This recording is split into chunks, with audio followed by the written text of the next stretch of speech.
Pangulong Bongbong Marcos gagamit na nga ba ng puwersang militar para po palayasin ang China dyan sa West Philippine Sea?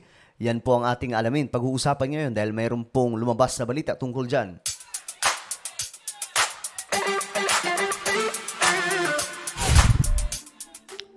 Magandang oras po sa lahat ng mga nanonood ngayon, sa lahat ng mga solid sangkay, sa lahat ng ating mga kababayan. At eto, pag-usapan mo natin itong bagong update na tungkol po sa mga iringan ngayon ng Pilipinas at China na kinakatakutan ngayon ng maraming Pilipino, mga sangkay na baka umabot sa punto na magkakaroon po ng isang malaking digmaan. No?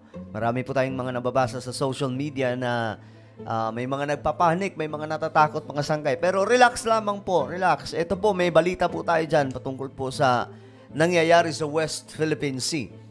But before we start mga sangkay, paki-subscribe po muna yung ating YouTube channel. May makikita po kayong subscribe button sa ibaba mga sangkay. Pindutin nyo lamang po yan tapos i-click nyo yung bell at i-click nyo po yung all. Dahil dito mga sangkay, 1.23 million subscribers na po tayo. Parami po tayo ng parami, no? At dito nag-upload po tayo ng mga mahalagang impormasyon na nangyayari sa ating mundo maging sa Pilipinas. Okay, sa mga nanonood po sa Facebook, i-follow nyo po ang ating Facebook page. Huwag nyo pong kalilimutan. Ito ang balita. PBBM, nagsalita na po, giniit na hindi daw gagamit ng dahas ang Pilipinas sa tensyon sa West Philippine Sea. So bakit kaya?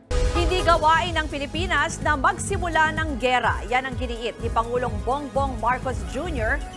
isang linggo matapos ang barbaric na pagharang ng China sa resupply mission sa BRP Sierra Madre. Pero ako mga sangkay, kung ako yung tatanungin dyan, dapat dapat rumesbak na po dyan ang Pilipinas sa water cannon lang. Yung kahit yung water cannon, papalapit na po yung mga Chinese dyan, water cannon po para mapalayas po natin. Kung ako pero di naman ako presidente mga sangkay. Siyempre, ang decision, sila po yung mga expert pagdating sa ganyan. Pero naano na rin kasi naiinis na po tayo sa nangyayari na parang wala po tayong ginagawa sa mga Chinese na to. Pero tingnan po natin. Sa kabila ng marahas na kilos ng China, di pa rin gagamit ng dahas ang Pilipinas. Nasa frontline ng balitang yan, si Gio Robles. Pasok. Kailanman ay hindi tayo magpapasupil at magpapaapi kahit na kanino man. Yan ang pahayag ni Pangulong Bongbong Marcos sa pagbisita niya sa Western Command ng Armed Forces of the Philippines sa Puerto Princesa, Palawan. Halos isang linggo lang yan matapos ang marahas na engkwentro ng mga sundalong Pilipino at China Coast Guard sa Ayungin Shoal. Naantala ang rotation and resupply o RORE mission para sa BRP Sierra Madre matapos araruhin ng China ang ilan nating sasakyang pandagat. Nanutok pang mga Chino ng palakol at kutsilyo sa ating mga sundalo at binutas ang isa nating rubber boat.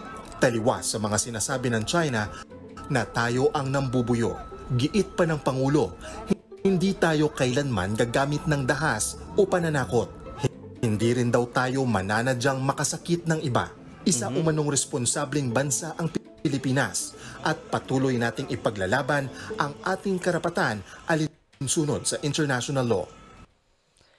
Ito lang ang, kumbaga, gusto ko sa part na yan, na patuloy po tayong, yung tatahakin natin, yung mga galaw natin, isusunod pa rin po sa international law.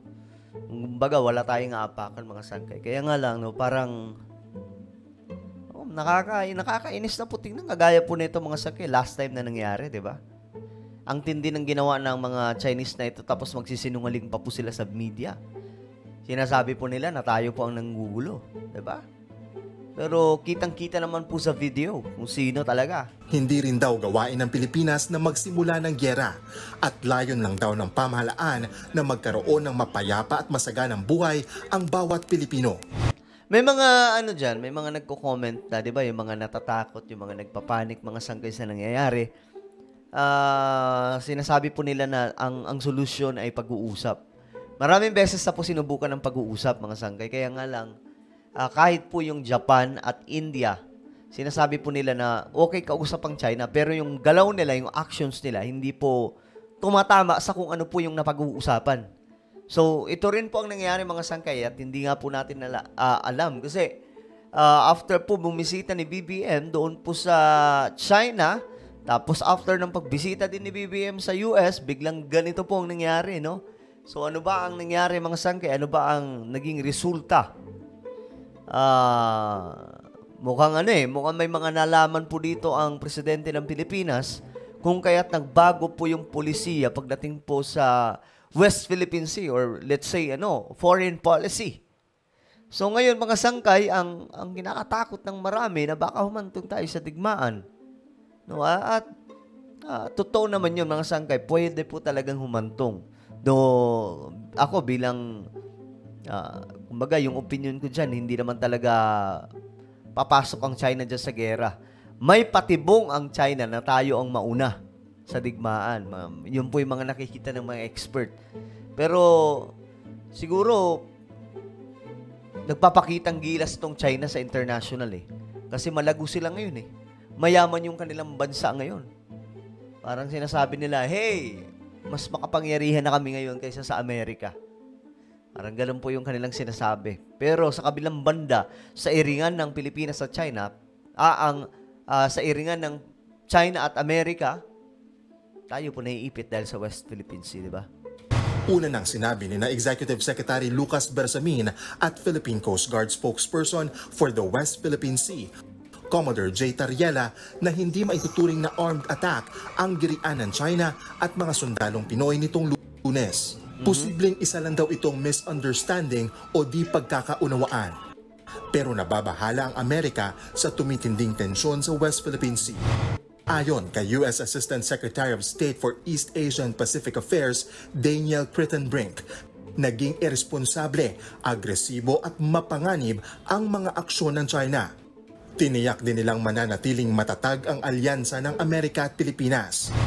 May Mutual Defense Treaty ang Pilipinas at Amerika. Sa ilalim nito, may obligasyong sumaklolo ang Amerika kung may armadong pag-atake laban sa Pilipinas. Sumaklolo mga sangkay hindi po ito katulad sa Ukraine kasi iniisip ng iba na baka matulad tayo sa Ukraine. Remember, ang Ukraine po, sasali pa lang dapat sila sa NATO pero pinigilan po yun ng Russia. Kaya nga humantong po sa digmaan Sasali pa lang dapat doon. While ang Pilipinas, meron po tayong tinatawag na Mutual Defense Treaty. Kung di ako nagkakamali, 1950s. No? Sa United States of America. Nang ibig sabihin, kapag may armed attack, ang both side, Amerika man ang Pilipinas, both countries ay sasaklolo physically ng actual, hindi po yung mga financial lang na tulong. Kasi sa Ukraine, ang ginagawa, inaambunan lamang po sila ng mga financial help, diba? Pambili ng pandigma, pambili ng mga gamit. Pero dito sa Pilipinas, malayo po. Ibang-iba kasi may alyansa daw po talaga. Pero, tingnan po natin kung tutulong talaga ang China sakaling may pag-atake na. Iginiit naman ni Pangulong Bongbong Marcos na wala tayong pinapaborang panig. Kasabay ng pagbisita ng Pangulo sa Palawan, pinarangalan niya ang mga sundalong kasama sa RORE mission. 79 na sundalong binigyan ng Order of Lapu-Lapu Rank of Kamagi. Naka-wheelchair namang dumating si Seaman First Class Underwater Operator Jeffrey Facundo ng Philippine Navy bago niya tanggapin ang award of the Order of Lapu-Lapu Rank of Kampilan. Si Facundo ang sundalong naputulan ng daliri Okay, siya pala yun. matapos maipit sa rubber boat habang kagirian nila ang China Coast Guard. Sa huli, hiniling ng Pangulo sa mga sundalo na huwag magpasindak sa pagbabantay sa West Philippine Sea, lalo't patuloy na lumalala ang tensyon sa pinag-aagawang teritoryo. Sa gitna naman ng tensyon, pinalagan ng China ang hiling ng Pilipinas sa United Nations na palawigin pa ang continental shelf o itinuturing na bahagi pa ng teritoryo ng Pilipinas sa kanluran ng Palawan. Ayon sa China, paglabag sa kanilang soberanya sa South China Sea ang hiling ng Pilipinas. Wala pang bagong pahayag ang Pilipinas. Makukulit kayo Gusto nyo, kayo lang ang ginawa noon mga sangkay, 'di ba? Ang kinukuha ng China noon, umaabot po sa 9-dash line. Tapos, after niyan mga sangkay, maghain ng mga protesta ang Pilipinas. Ginawa po ng China, siguro sa kabatripan nila, ginawa nilang 10. Ngayon, Pilipinas naman po ang gumaganti. Hiniling nila sa UN na lawakan pa, palawigin pa mga sangkay yung nasasakop po ng EEZ ng Pilipinas. So ngayon, ayaw po ng China pumayag. Oh. Pag kayo, okay lang. Pag kami, hindi pwede. Ganon. Pinas sa pagpalag ng China. Nagbabalita mo. Okay, so ayan mga sangkay, no?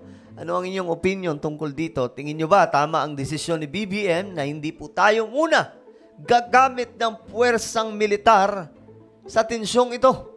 Hindi po muna daw tayo papalag o gagamit ng dahas. I-comment nyo po sa ibaba ang inyong mga opinion. Mayroon po akong isang YouTube channel, Sangkay Janjan Daily. Hanapin nyo po ito sa YouTube mga sangkay. Dito po ako nag-upload ng mga vlogs. And click the subscribe, click the bell, and click all. Ako na po ay magpapaalam. Mag-iingat po kayo. God bless everyone.